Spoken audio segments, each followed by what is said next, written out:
sunana Nazifu Bala Doka. Daidai wannan lokaci muna unguwar Sheka, wani gida da ma'aikatar mata da ƙananan yara ta jihar Kano ta kama, inda ake zargin akan ba ƙananan yara mafaka domin su zo su kwana akan naira 50, kuma idan sun kwana da safe sukan tafi bara da kuma ɗan yawace su, wani lokacin masu wuce otal wajen mabukata su yi rayuwa da su.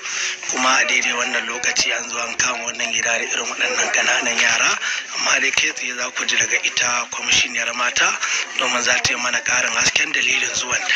Dan zo ke ne nan a ina muke? Sheka. Gashi ana zargin kuna zuwa ku kwana a wannan gida, wai watakila a ce in kun kwana nawa kuke bayarwa?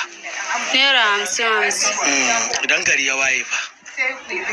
Mu tafiya muke. Dan jayi jamin ki yarfa fuska. Sai ku yi ina kuma? Sai mu je bayan Zainab Bambara.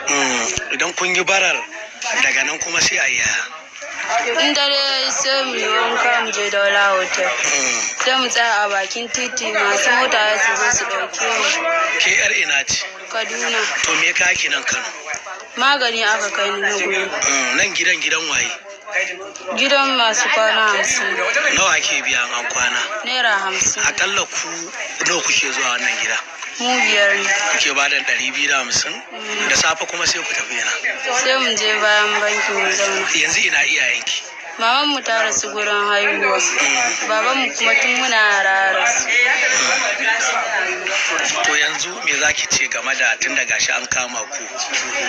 Ina addu'a Allah ya shirya mu, kuma Allah ya sa kowa a mai da shi gidan iyayen shi lafiya.